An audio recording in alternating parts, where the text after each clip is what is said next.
El que conoce la historia no puede venirle con cuentos.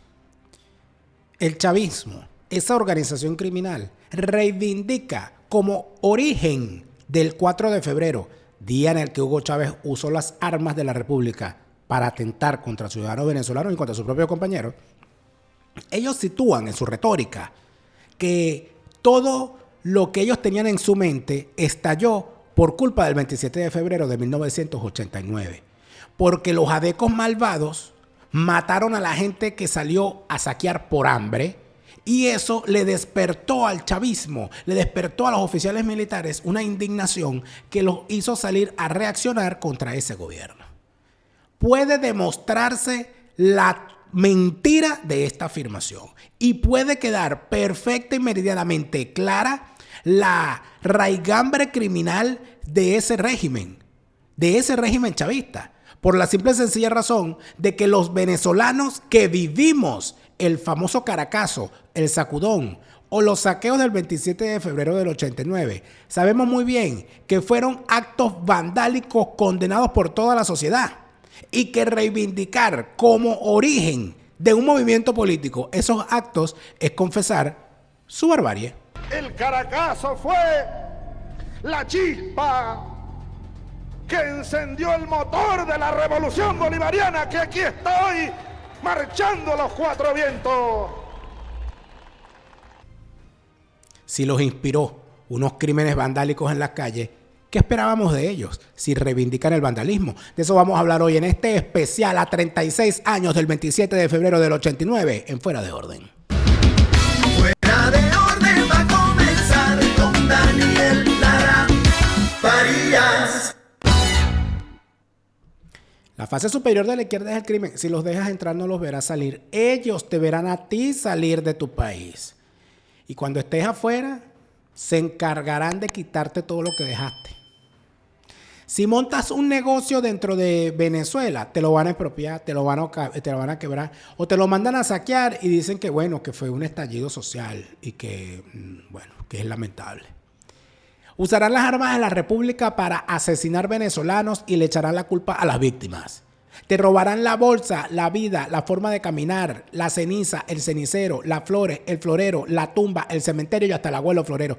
Y si no te gustó que te lo dieran es porque eres una sabandija de la izquierda asquerosa, saqueadora, vulgar y bárbara. Fuera de aquí, sabandija. La fase superior de la izquierda es el crimen y lo tenemos que repetir una y otra vez. Y si a usted le molesta, es porque usted evidentemente tiene a una sabandija por dentro. Usted es un saqueador. Si a usted le molesta que se le diga, usted es un saqueador. Usted es un bárbaro, usted es un vándalo, un fascineroso, un troglodita. Es un chavista. Una vieja maldita de clase embutida de esos tangas, esas cosas ahí de animal print que se ponen ahí, todas hediondas y mondonguas. Le da pena, chica. Qué horror. Recuerda que en este programa no promovemos el odio, solamente te lo recordamos. A toda la gente buena, bienvenida. Y seguimos. Gracias por darle me gusta al video, gracias por compartirlo en sus redes, por mandarlo por WhatsApp. Gracias por suscribirte al canal, suscripción gratuita. Y especial y amable agradecimiento a esa buena gente que me hace el honor de financiar la elaboración de este programa a través de la plataforma Patreon. Patreon.com/DelaraF. Patreon.com/DelaraF. Es tu apoyo el que nos ayuda a seguir creando contenidos para todos. Yo termino de verdad dándome cuenta de que hay una muy buena cantidad de gente que tiene la necesidad de sustentar todo lo que es su planteamiento politiquero y criminal en la mentira. Si es chavista, miente. Si es chavista, miente. Y si miente, muy probablemente es chavista. Entonces, ¿esto por qué lo digo? Porque si una cosa ha hecho el chavismo desde su llegada al poder es demoler el relato histórico, imponer un nuevo relato que hacia donde apunta es hacia la venta de una legitimidad de origen que no la poseen. Así, empezaron hablando de la Cuarta República, haciendo una división historiográfica que ningún historiador serio ha podido establecer. No, porque hubo la Primera República, hubo la Segunda República, una Tercera República y una Cuarta República, entonces esta ahora va a ser la Quinta República. O sea, paja. Luego para borrar sus pecados de la traición y de la felonía cometida en el año 1992 con 2 golpes de Estado contra un gobierno democráticamente electo, con sus defectos, lo que tú quieras, pero democráticamente electo, para borrar su pecado, dijeron que eso no era un golpe de Estado, sino que era una rebelión cívico-militar. Mentira, nunca lo fue. Luego siguieron vendiendo mentiras, etcétera, etcétera, y una de las barbaridades que llegaron a vender fue el decir que el 27 de febrero ellos se indignaron porque los adecos, el asesino Carlos Andrés Pérez, según ellos, mandó a matar a la gente que estaba saqueando por hambre. Pero nunca dicen quiénes eran los que dispararon. ¿Es que acaso salió Carlos Andrés Pérez y salieron los diputados adecos y los alcaldes adecos y los gobernadores adecos con la pistola en la mano a asesinar a la gente? ¿O fueron militares, oficiales militares, uniformados, los que hicieron la labor de reprimir a los vándalos que estaban acabando con las principales ciudades de Venezuela? Esa es una gran pregunta. Entonces, ellos fueron los que dispararon, pero dicen que ellos se indignaron porque le dieron esa orden, aludiendo al famoso y ya revocado concepto de la obediencia debida. No, usted no puede alegar que estaba cumpliendo órdenes para matar a nadie. Pero por otro lado, y yo eso lo he contado en mi libro Una mesa de 3 patas, porque allí en el libro hago un resumen de lo que fue mi vivencia el 27 de febrero. Yo tenía 8 años, pero recuerdo lo que se vivió y me interesó tanto conocerlo después, sobre todo lo que significó para mí que vivía en una zona popular, pero donde habían pequeños comerciantes que estaban viendo impotentes de la ventana cómo les saqueaban sus negocios, incluyendo algunos familiares que veían cómo estaban arrasando con lo que tenían, que era su trabajo, el producto de su trabajo. Y cómo la gente veía a quienes estaban saqueando en su zona y se preguntaban, ¿y esa gente quién es? Porque no reconocías a los saqueadores. Luego la cosa se convirtió en una locura y ahí sí empezaste a ver que otro salió a aprovechar.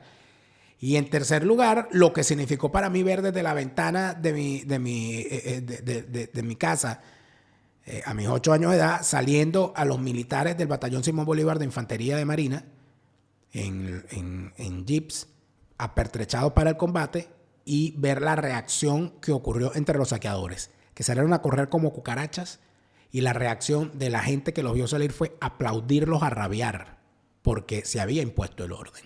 Esto yo lo cuento en mi libro Una mesa de 3 patas. A ustedes cuenta con la politiquería venezolana. Recuerda que el 5 de marzo voy a estar en Asturias, allí en Oviedo, a las 7 de la noche en el Centro Social Campomanes, en Campomanes número 10. Allí nos vemos. Vamos a grabar un programa en vivo también sobre temas de interés. Pero la gran pregunta es, ¿qué fue lo que pasó el 27 de febrero del 89? El 27 de febrero del 89 hubo unos saqueos. La gente salió a saquear los comercios. Gente que en principio se sentía indignada por una situación en particular, y luego, por supuesto, la delincuencia, el mal vivir, gente ociosa que siempre existe, empezaron a salir entonces a saquear con la excusa de que la comida estaba muy cara. Pero el asunto es que el que va a saquear, el que tiene hambre y va a saquear un supermercado, podría tener cierto tipo de justificación. Bueno, tengo hambre, necesito comida. Pero lo que uno nunca se explicó es que hacía gente saqueando mueblerías, cristalerías, ferreterías, jugueterías. No, por cierto, no saquearon ninguna librería, una cosa bien extraña. Y además de eso, el vandalismo, los hechos vandálicos, el reventar las vitrinas, arrasar con todo, convertir las ciudades en una batalla campal. ¿Por qué ocurrió? El planteamiento que se hace es que ocurrieron los saqueos porque la gente estaba molesta por el aumento del precio de la gasolina, por la aplicación del paquete del Fondo Monetario Internacional. Yo conversé sobre esto hace unos años con quien fue el ministro de Planificación y creador del programa de ajuste y de liberalización de la economía venezolana durante el segundo gobierno de Carlos Andrés Pérez. El doctor Miguel Rodríguez, exministro de Planificación, tuvo a bien hacer una explicación bien puntual de cuál fue el origen del problema, dónde empezó y por qué. Lo tenemos en una pastilla de memoria y en unos testimonios que están aquí en este canal.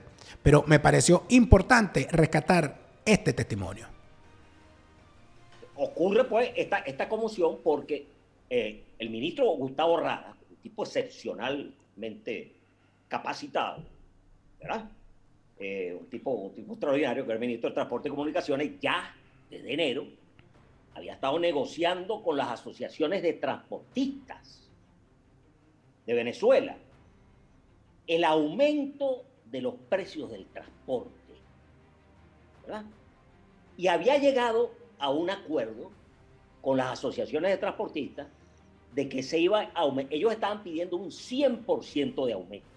Pero eso no tenía nada que ver con la gasolina. Nada, cero con la gasolina. Eso tenía que ver con que Lucinchi les había congelado los precios del transporte durante 3 años. En un país que tenía una inflación promedio de 30% por año. Entonces calcula tú, 30% por año de inflación, con los precios congelados del transporte, ellos estaban pidiendo justamente, con absoluta justicia, que se aumentara 100% el precio del transporte. Eso no era porque las asociaciones de transportistas eran malignos, sino porque les habían congelado los precios durante 3 años. ¿Entiendes? Entonces, bueno, Rada llega a un acuerdo con todas las asociaciones de transportistas de Venezuela de que íbamos a hacer un primer aumento del precio del transporte el 1 de abril, un mes y pico después.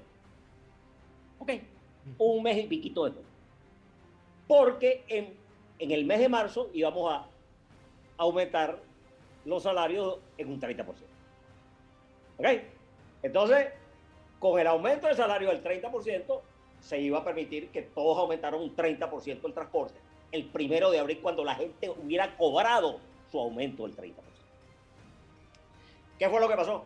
Que todas las asociaciones de transportistas de Venezuela cumplieron honorablemente, ¿verdad?, el acuerdo con el ministro de Transporte y Comunicaciones del gobierno de Carlos Andrés Pérez, Gustavo Rada. Y no aumentaron el precio. Menos una asociación de transporte. La Asociación de Transportistas de Guarenas. ¿Ok? Que aumentó el precio. No esperaron ni siquiera el 1 de marzo, para que la gente por lo menos hubiera cobrado el sueldo, sino que lo aumentaron el 27 de febrero. El 100% del pasaje de Guarenas a Caracas, ¿verdad? Bueno, entonces la gente, porque perdónenme la palabra, se arrechó, ¿verdad? Y entonces empezaron a golpear y a quemar las bucetas, ¿verdad? ¿Quién es el culpable de toda esa vaina? El gobierno. Por favor. Una explicación diáfana. Y entonces usted dirá, bueno, pero esa es la versión que él da. No. Vámonos al día en que esto ocurrió, desde el lugar de los hechos, en reporte maravilloso de El Observador de RCTV, que siempre estaba donde estaba la noticia. Por su parte, Felipe Torrealba, directivo de la empresa Conductores Unidos, dijo que esa línea recibe órdenes solo de la Central Única de Carros Libres y por Puesto. La prensa a este medio de transporte, y tengo que decir lo siguiente: nosotros nos estamos acogiendo a una decisión que tomó la Central Única con relación al aumento de la tarifa que estamos presentando, la tarifa vigente. Yo creo, según la información que tenemos, porque asistimos a una asamblea que fue convocada por el presidente de la Central, donde estuvo presente el comité ejecutivo y algunos funcionarios, algunos representantes de los diferentes organismos del Estado, el cual nos dieron por decisión que le diéramos cumplimiento a esa tarifa, el cual fue aprobada y discutida con diferentes organismos del Estado, inclusive después con la Dirección de Transporte y Comunicaciones.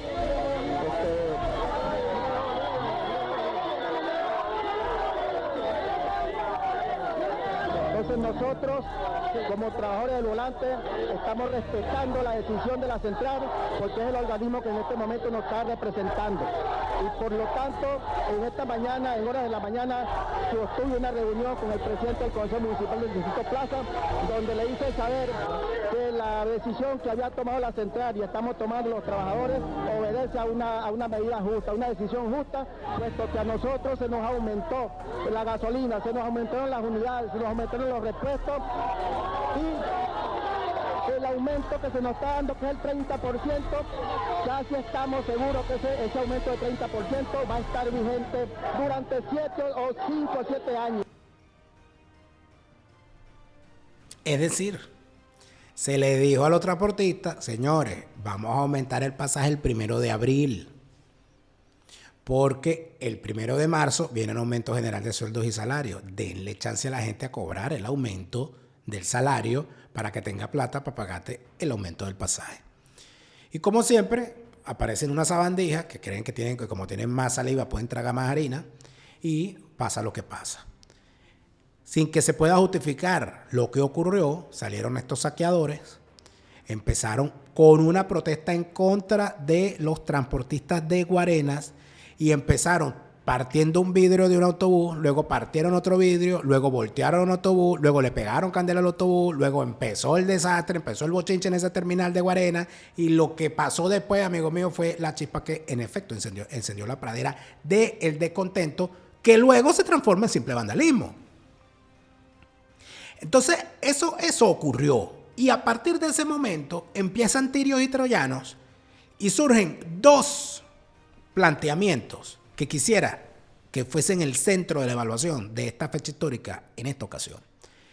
El primer planteamiento infame es el que hace Hugo Chávez, que se murió y no volverá, que dice que como el gobierno mandó a matar a la gente que estaba saqueando por hambre, los militares se molestaron y dieron un golpe de Estado en el año 92, sin decir que esos militares de su generación fueron los que salieron a la calle a controlar el motín de unos vándalos que estaban acabando con el comercio y con las principales empresas. Muchos de esos comercios nunca más volvieron a abrir y muchos comerciantes quedó en la ruina, muchos comerciantes extranjeros se fue del país y no regresó jamás, muchísimos hasta se murieron de la tristeza o del impacto de todo esto. Eso fue una realidad. Eso fue algo que jamás se olvidó. Pero como Chávez era el criminal que era, él reivindicaba como una cosa gloriosa lo que fue un acto vandálico. Nunca se me olvidará el Caracazo y lo que ello significó porque conmovió los cimientos de toda Venezuela. Y el Caracazo fue sin duda, para tomar aquella vieja expresión, fue la chispa que incendió la pradera. El Caracazo fue la chispa que encendió el motor de la revolución bolivariana que aquí está hoy marchando a los cuatro vientos. Maldito sea, ahora está en el infierno. Estoy seguro que ya está. Chávez, en mi opinión, es un falso profeta. Voy a explicar por qué. Cuando ocurre el 27 de febrero, de alguna manera sí se puede decir que el chavismo es heredero del 27 de febrero, pero no por lo que él alega, sino por dos detalles en particular. Número uno, porque el 27 de febrero salieron unos vándalos a acabar con la propiedad privada. De eso se alimenta el chavismo. De esa gente se alimenta el chavismo. Y en segundo lugar, porque el 27 de febrero, la sociedad venezolana, al verse al borde del caos, hizo lo que la sociedad venezolana hace en los grandes momentos históricos donde se siente a la orilla del precipicio, que es convocar a los hombres de armas a que reimpongan el orden a sangre y fuego si es necesario. Pasó en 1830, cuando la sociedad venezolana le dio plenos poderes a José Antonio Páez para la separación de Venezuela de la República Colombiana y la protección de esa sociedad frente a cualquier intento de los ejércitos de la Nueva Granada de instaurar por la fuerza la unión de Venezuela. Le permitieron a José Antonio Páez permanecer en el poder y que se enriqueciera y todo lo demás porque era el pago por ser el protector de esa acción. Luego vinieron otros personajes de armas. Nos cansamos de Páez, hay que quitarse a Páez de encima. Y aparece el Monagato. Y no, tenemos que quitarnos, ¿verdad? Y van a la guerra. Hay que salvarnos del horror de la guerra. ¡Pum! Guzmán Blanco. Hay que quitarnos de encima a Guzmán Blanco y hay que quitarnos de encima al Mocho Hernández. Hay que quitarnos de encima del horror de una nueva guerra civil, del desorden, del caos. Y aparecen Cipriano Castro y Juan Vicente Gómez. Se vuelve loco Cipriano Castro y vuelve a poner a la sociedad a la orilla de un conflicto civil. ¡Pum! Empoderan a Juan Vicente Gómez como hombre de armas. Y Juan Vicente Gómez, sin resistencia de la sociedad en pleno, sino con puntuales acciones en su contra, gobierna el país a sangre y fuego durante 27 años.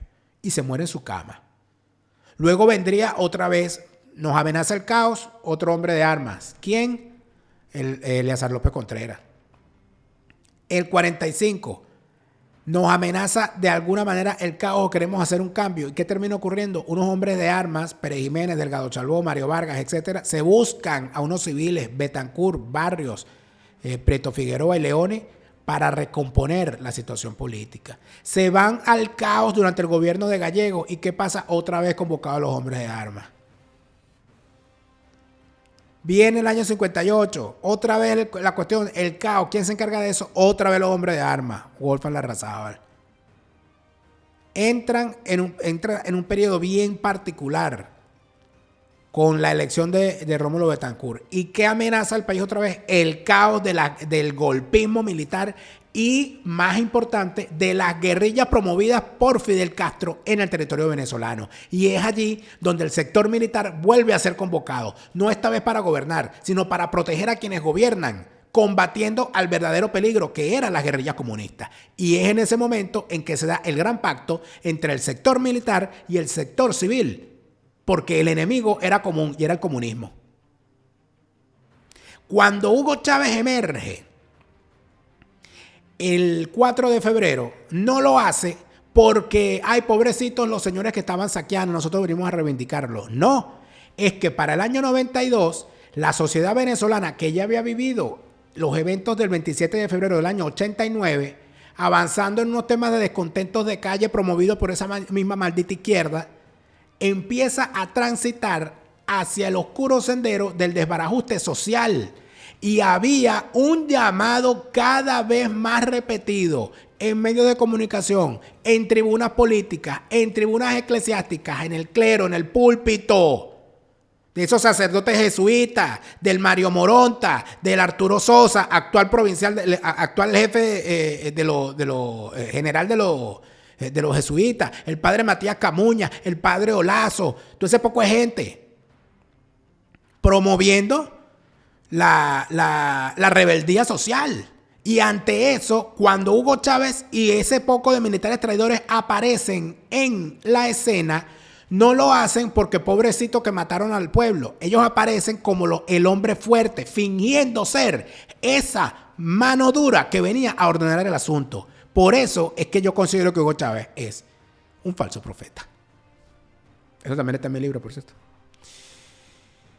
Ay, Dios mío. Si tú consideras que tienes cosas que decir y que no sabes cómo decirlas exactamente, es quizás que necesitas la asesoría de alguien que te permita comprender lo que significa la comunicación y sus herramientas. Eduardo Villegas es tu coach de comunicación dispuesto para tal fin. Sea prepararte para una exposición porque hiciste tu tesis y quedó buenísima. Tu tesis merece ser publicada, pero te caes en la defensa o te da miedo exponer en la defensa de tu tesis, en la exposición, en presentaciones en tu trabajo, en la relación interpersonal con tus compañeros de trabajo. Eduardo Villegas, tu coach de comunicación, tiene la solución, y soluciones inmobiliarias en construcción, refacción, las tiene César en Lamcor Construction Services. Dale a César lo que es del César, todo lo que significa en la Florida. Refacción de espacios en viviendas, en comercios, en industrias, en instalaciones grandes, medianas, pequeñas. No tengan miedo que Lamcor Construction Services tiene el personal especializado para hacer la obra del tamaño que sea, desde la refacción de tu casa, desde hacer un nuevo jardín hasta construir un edificio. Lamcor Construction Services es la gente que sabe construir en la Florida. Y recuerda que en los Estados Unidos el mejor momento para comprar una póliza fue ayer. El segundo mejor momento es hoy. Mañana puede ser demasiado gurrumino, demasiado mariaculinato, demasiado interinato, demasiado fake, demasiado perdido.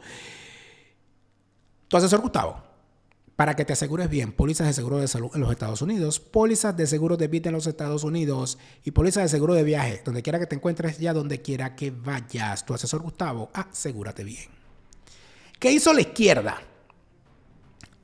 El primer asunto del que les hablaba era la tesis del chavismo, que ellos nacen gracias porque el 27 de febrero ellos se sintieron mal por el pueblo.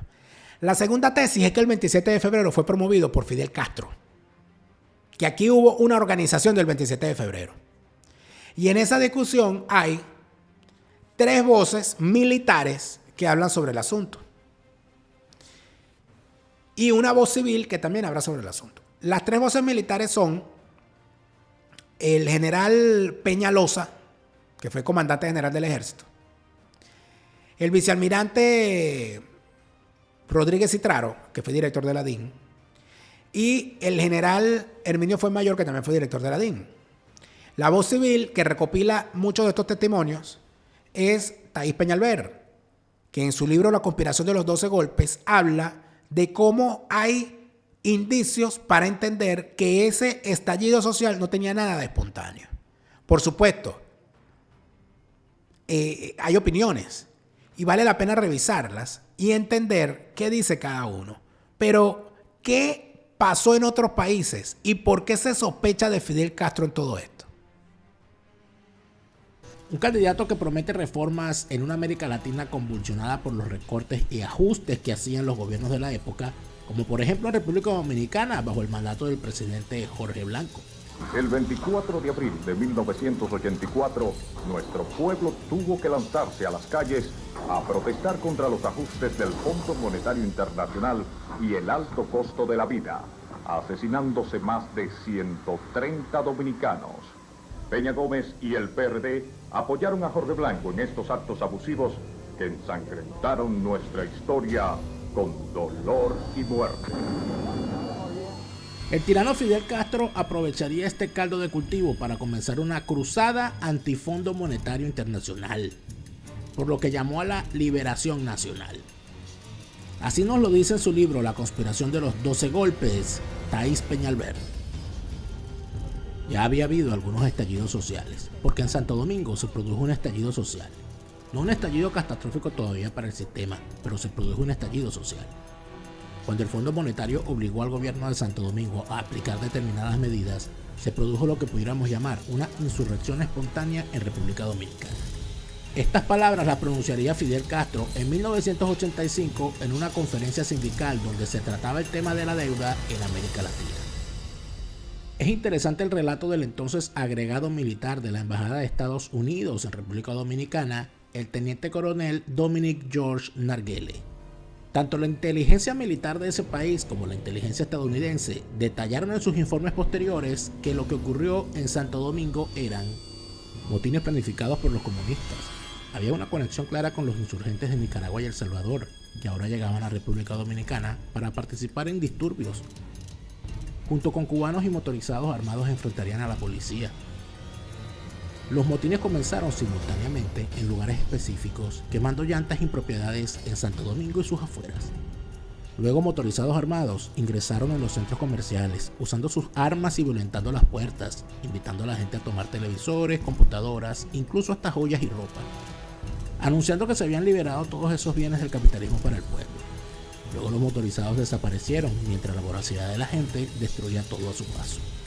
Cuando la policía llegaba, arrestaba a esos de los que habla Castro, hombres, mujeres, adolescentes, amas de casa, gente sencilla del pueblo, porque todo estaba concebido para que quedara en la mente de todos que había sido espontáneo.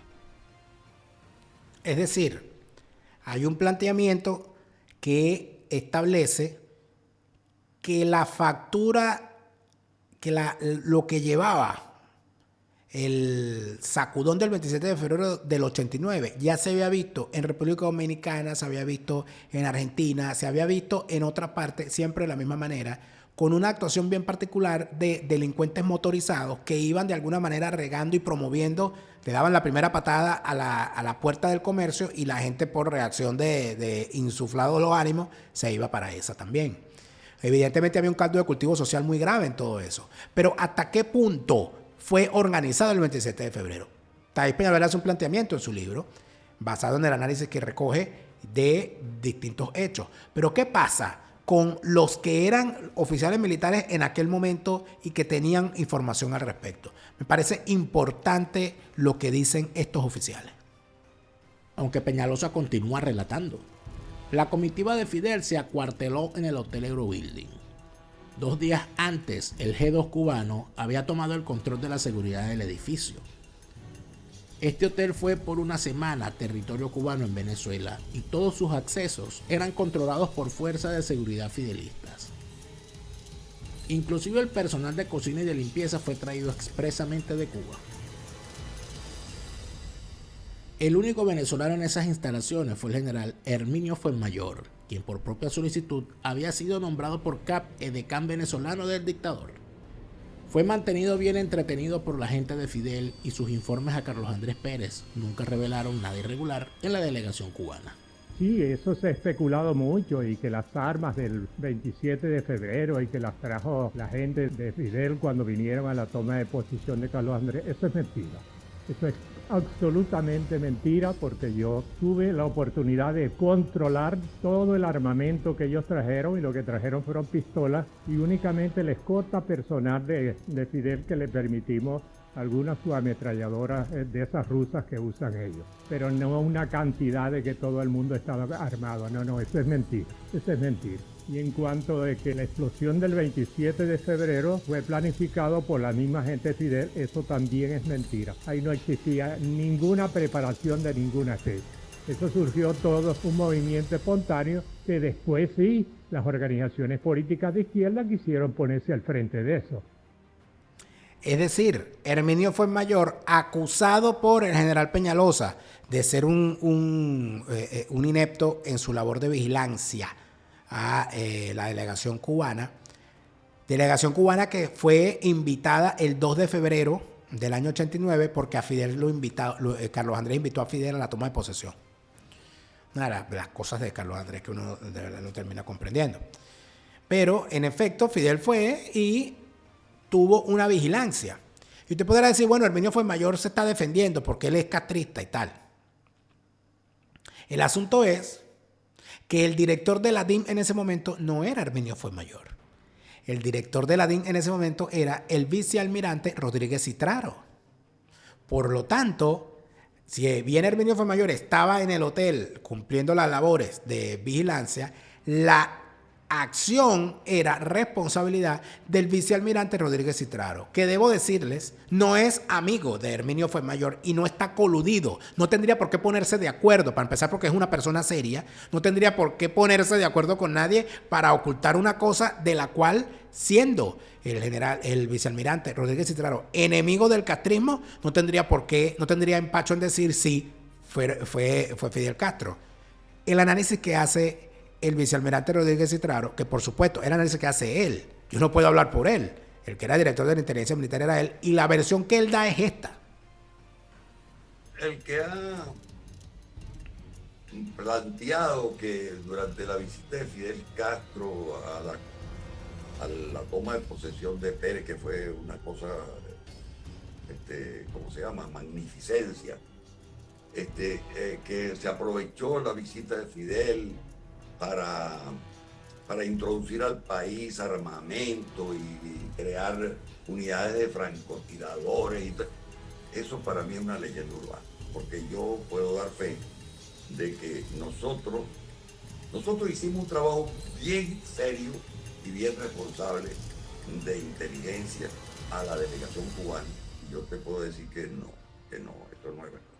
No puedo decirte que no pudiese haberse intentado, pero que realmente no se produjo, porque no se trajo, no hubo esa cantidad de armas, porque decían que habían hasta por la rampa 4 del aeropuerto de Maiquetía habían ingresado baúles y cajas. No, eso es mentira. Yo hice un trabajo, inclusive hice un trabajo de seguimiento y de constatación grabada de los alojamientos de la delegación y no nada de eso. Es decir, los grabó. y no encontró nada. Bueno, esas son las cosas. Esto es lo que dice el que era el director de inteligencia militar en aquel momento. Es la versión que él nos da. Ay, amigo mío, tantas cosas. Si usted no quiere ser en los Estados Unidos un apestado, usted tiene que declarar sus impuestos. La gente de Easy Tax to Go, esto es un llamado que estoy haciendo de forma reiterada. Mira, la gente de Easy Tax to Go te invita a contar con sus servicios para tu declaración de impuestos. Pero yo quiero dirigirme de forma especial a esos ciudadanos venezolanos o hispanos en general que han trabajado en el área administrativa, en el área como son administradores, contadores, técnicos contabilistas o tienen facilidad para esas áreas y que quieren desarrollarse profesionalmente en los Estados Unidos en su área porque todavía no lo han logrado. Tienen una maravillosa oportunidad con el curso de impuestos personales que ofrece la gente de Easy Tax to Go y el curso de impuestos corporativos que ofrece la gente de Easy Tax to Go. Porque haciendo ese curso tú te certificas, ellos te certifican como preparador de impuestos en los Estados Unidos. Y en los Estados Unidos en materia de impuestos hay trabajo todo el año. Y eso no significa que dejes de hacer las actividades que estás haciendo. Eso significa que vas a tener una actividad lucrativa más que te va a permitir, por supuesto, desarrollarte profesionalmente en un área que nunca se detiene en los Estados Unidos. Y además de eso, por supuesto, hacerlo en el área que tanto te gusta. Así que ahí está la gente de Easy Tax to Go ofreciendo estos cursos y, por supuesto, también ofreciendo sus servicios en materia de finanzas para la declaración de los impuestos. Una persona que también está poniendo en alto el nombre de los profesionales venezolanos en los Estados Unidos es el doctor Ricardo Pérez. El doctor Ricardo Pérez es el cirujano estético número 1 de la Florida y tiene a su cargo el equipo de cirujanos plásticos más importantes alojados allí en el Doral, Miami. Por eso, todo lo que quieras hacer en materia de cirugía estética está en buenas manos si está en manos del doctor Ricardo Pérez. Y todo lo relacionado a el control del sobrepeso con el medicamento semaglutide, es decir, el Ozempic o el Wegovy o las otras presentaciones comerciales que tiene, con el doctor Ricardo Pérez tienen una guía médica que es importantísima en esta materia, porque no se trata solamente del medicamento mágico supuesto, sino de la alimentación, de la vigilancia del médico, del acompañamiento, de los consejos, etc. Hazlo bien. Con el doctor Ricardo Pérez en esto puedes, sin duda alguna, hacerlo bien. Y aquí entonces uno va a lo siguiente, ¿no? ¿Fue o no fue espontáneo el 27 de febrero? Se lo pregunté en su momento al vicealmirante Rodríguez Citraro y su respuesta es en función de lo que él hizo, lo que conoció y lo que comprendió. Lo que nos dice el vicealmirante Rodríguez Citraro es que no se escucharon las advertencias de los organismos de inteligencia que le decían desde el gobierno de Lucinchi al sector político que había unas graves situaciones sociales que iban a estallar en situaciones vandálicas en algún momento. Y así lo cuenta él. Estoy plenamente convencido de que esa explosión social fue absolutamente espontánea. Absoluta y llanamente espontánea. ¿Por qué lo digo? Porque nosotros, desde el año 1987, estábamos desarrollando, por eso que le dije anteriormente que nuestro convencimiento estaba en que en las áreas urbanas era donde estaba el mayor descontento y donde estaba el principal peligro para la seguridad interna del Estado. Habíamos ideado un proyecto, se llama el Proyecto País, no el Proyecto País ese posterior que fue para el robo y el saqueo, ¿no? Sino el Proyecto País era un programa de producción de inteligencia para medir los grados de insatisfacción, de la percepción ciudadana de insatisfacción y cómo eso se podía transformar en unas acciones en contra de la seguridad del Estado. Eso hicimos varias ciudades pilotos, el área de la metropolitana, por supuesto, y varias ciudades pilotos, las principales ciudades del país. Y nosotros llegamos a establecer de que era muy probable que se produjera un estallido social. Muy, muy probable. Es decir, había información al respecto. Se tenía información de que podía ocurrir este estallido social. Pero, ¿qué pasa con las acusaciones con respecto a la participación de la izquierda castrista en estas cosas? ¿Por qué se capturaron a personajes de esa izquierda posguerrillera antidemocrática en determinados momentos? También lo dice el vicealmirante. Pero también reiteramos nuestra más resuelta voluntad a no permitir que continúen produciéndose los lamentables hechos que hoy han conmovido a los venezolanos. Los asaltos y saqueos, la quema de automóviles y autobuses, el atraco y la violencia no forman parte de las múltiples expresiones de una sociedad democrática. Un programa, un plan concreto de objetivos a seguir dentro de esa conflictividad social, porque allí habían tres movimientos importantes que estaban manifestando. Uno era desobediencia, el otro era hombre nuevo, el otro era tercer camino. En tercer camino estaban, yo por aquí tengo algunas notas. Estaba Douglas Bravo en tercer camino, Ali Rodríguez Araque, Francisco Prada Banazarte, entre otros los principales dirigentes. En desobediencia estaba Carlos Lanz, Alejo Hernández, Martín Alfaro, y esa gente de desobediencia operaba inclusive desde un organismo del gobierno, desde la CONACYT. Allí tenían sus sedes y allí operaban. Claro, por supuesto, no bajo el auspicio de Bayardo Ramírez, pero sí en un organismo del propio gobierno. Y hombre nuevo era la gente que operaba en el 23 de enero, los hermanos Rodríguez, que operaban en el 23 de enero, Roland Dennis Hulton, muy bien, una persona muy... Y los sacerdotes jesuitas que operaban, sobre todo el padre Gaso.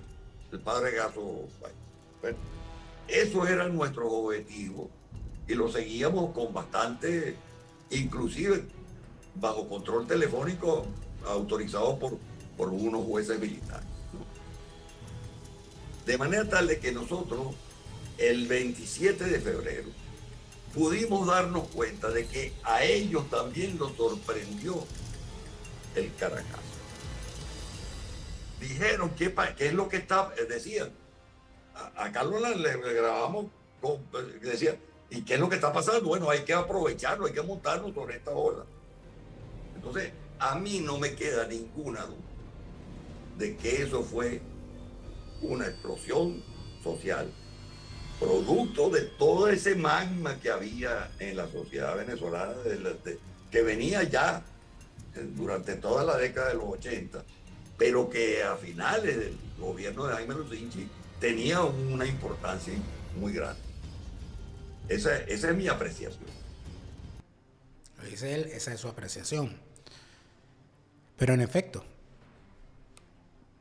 los tipos vieron, hay vandalismo en la calle, vamos a promover esto, vamos a hacer. Ellos lo han contado, ellos han dicho que lo hicieron, que cuando vieron a la gente en la calle salieron a intentar dirigir la revolución, porque necesitaban ser la vanguardia de la revolución. Bueno. Y después donde terminaron todo, la mayoría terminó en el chavismo, todo ese poco esa bandija, esos zarrapastrosos todos, destructores de la propiedad privada, vándalos y bárbaros. Que cumplir con la ley. Si estás en España, recuerda que el cumplimiento de la ley es lo que te va a ayudar a integrarte de forma efectiva en esa sociedad. No te creas que basta solamente con hablar el mismo idioma, porque en un Estado de Derecho hay que cumplir con la ley. En España, con todas las de la ley, es el mensaje que te da la gente del bufete de Hispanidad, abogados y asesores, con quienes te debes dejar representar para que tu estatus migratorio tenga el respeto a la ley en función de cada uno de tus casos. Hispanidad, abogados y asesores en España con todas las de la ley. Ya estás organizando tus vacaciones. Porque organizar las vacaciones es una cosa que puede tomar tiempo. La gente dice, bueno, yo no puedo tomar vacaciones este año. Mis vacaciones son en el 2026. Bueno, organízalas, las vas ahorrando, lo vas pagando y te vas para Escocia en el 2026. ¿Cuál es el problema? De que se puede, se puede. Hablemos de Escocia en Castellano. Organiza para ti tus viajes a Escocia en tu idioma y vivirás una experiencia inolvidable e inigualable. Hablemos de Escocia en Castellano, tu viaje a Escocia, pero en tu idioma. Y recuerda que mi gente es Best Pro. Los mejores en materia de gestión de canales YouTube, crecimiento en redes sociales con contenidos audiovisuales. Best Pro, the best of the best. Pero hubo algo que ocurrió ese 27 de febrero, que era lo que yo les comentaba. De que la sociedad vio el caos y dijo, aquí necesitamos a alguien que ponga orden en esto. Y ocurrió una cosa bien particular. Que el ministro de Relaciones Interiores, Alejandro Izaguirre, intentando leer un comunicado en vivo, no el que vimos ahorita, no. El primero que intentó leer, al señor le dio un vaído en vivo y no pudo seguir leyendo. Y eso dejó al país desconcertado. Y minutos después, entonces aparece la mano dura que iba a restaurar el orden y que le aseguraba a la sociedad venezolana que el país no se iba a ir al garete. Es decir, el ministro de la Defensa, Ítalo del Valle Aliegro, salió a decirle a la ciudadanía, tranquilos que aquí va a haber orden, como de lugar. Por su parte, el titular de la Defensa, general de división Ítalo del Valle Aliegro, quien también se dirigió al país en cadena nacional, resaltó el papel de la ciudadanía y el de las Fuerzas Armadas para el regreso a la normalidad. Quiero hacer hincapié y recalcar que la tranquilidad no solo ha regresado por la actuación de las Fuerzas Armadas venezolanas, sino por la conducta del pueblo venezolano, que reclama el derecho a la paz y a la tranquilidad, porque esa es la costumbre de nuestro pueblo. Nosotros gozamos de un sistema democrático donde cualquier diatriba o donde cualquier controversia encuentra los caminos del diálogo y de la concertación para llegar a soluciones favorables para todas las partes. Por ello, no se puede permitir, y las Fuerzas Armadas no lo pueden permitir, que minorías que no quieren entender esta situación aprovechen cualquier evento para desatar una ola de intranquilidad en toda la nación. Por lo tanto, yo le ruego a todo el pueblo de Venezuela que colabore con sus Fuerzas Armadas. Estas Fuerzas Armadas que a través de toda la historia han demostrado ser unas Fuerzas Armadas dedicadas a su trabajo y unas Fuerzas Armadas estructuralmente democráticas y convencidas que nuestro sistema democrático es lo mejor que tiene el país. Por ello, estas Fuerzas Armadas, pues, tienen una voluntad de servicio, un deseo de ser útil y son estructuralmente democráticas por razonamiento lógico. Y ello nos conlleva a cumplir con todos los deberes que las leyes de la República nos establecen. Colaboren con sus Fuerzas Armadas, tengan confianza en ellas y esta situación se restablecerá más pronto que tarde. Estructuralmente democráticas por razonamiento lógico. La acción de las Fuerzas Armadas en ese momento fue atender el llamado de la sociedad que sentía que el caos se la iba a tragar. Y el rostro visible de la acción de la Fuerza Armada Nacional, de las Fuerzas Armadas Nacionales, como se llamaba y se debería seguir llamando, las Fuerzas Armadas Nacionales con sus 4 componentes, Ejército, Aviación, Armada y Fuerzas Armadas de Cooperación o Guardia Nacional, salieron a restaurar el orden. Porque estaban ocurriendo cosas además que también eran importantes, como fue la huelga de brazos caídos que hicieron las policías estadales en buena parte del país, principalmente la policía metropolitana, que inclusive participó en saqueos. Hubo contingentes de la policía metropolitana descontentos por problemas de salario, etcétera, etcétera, que llegaban a un sitio donde había habido un saqueo, montaban todos los saqueados en una de las aulas de la policía metropolitana y se iban con los saqueados. Es decir, prácticamente colaboraban en la situación, ordenaban el saqueo en alguna zona. De eso también hay registro. Frente a tal desbordamiento, por supuesto, la Guardia Nacional sale. Cuando se ve desbordada también la Guardia Nacional, sale el Ejército, sale la Infantería de Marina y se reimpone el orden. Y así fue. Y la sociedad lo agradeció. Yo nunca voy a olvidar cuando yo llegué después del toque de queda, porque se impuso un toque de queda, cuando yo regresé a la escuela, después de los momentos de conmoción, cuando el primer día de clase, ya yo estaba en segundo grado, creo. Y en segundo o en tercer grado. Tercer grado. Y yo recuerdo cómo fue la maestra Isabel Tenso, que en paz descanse, y se acercó al salón a hablar con las otras maestras y yo le escuché cuando decía, oye, qué cosa tan horrible ese vandalismo, chico, ¿cómo es posible? Había un rechazo, el ciudadano de bien, el venezolano promedio, el que buscaba que le alcanzara su salario para fin de mes, no salió a saquear. Y recuerdo además la angustia de las amas de casa y de los padres de familia después de los saqueos. Y eso fue lo que evitó que volviera a ocurrir una cosa como esa. Porque después de que se arrasó con el comercio, la gente no tenía dónde comprar. No había abastecimiento. Había que hacer largas colas para poder comprar comida racionada. Solamente te vendían 1 kilo de pasta, 1 kilo de harina, 1 kilo de azúcar. Eso lo vivimos. Y entonces van a venir estas lacras a decir que gracias al 27 de febrero se incendió la chispa que incendió la pradera. Claro, porque ustedes son unos piromaníacos del crimen. Ustedes han convertido el vandalismo en hazaña. ¿Y qué ha sido el chavismo sino un sacudón y un caracazo permanente en contra de la propiedad privada? Y lamentablemente, quienes ayer decían expropiar es robar, hoy parece ser que están del lado de los que expropian y roban. Qué desgracia, pana. Qué desgracia. Pero yo estoy seguro que vamos a ver el fin de esto, ¿sabes? Nunca he estado tan seguro de eso. Yo estoy seguro que todas estas lacras las vamos a ver todos junto con Chávez. ¿Y dónde está Chávez? Tú, Chávez. Te lo repite Lara Farías. Chávez se murió y no vuelve. No te deprimas, siente alegría. Escucha bien lo que te estoy diciendo. Te lo repite Lara Farías. Chávez está en el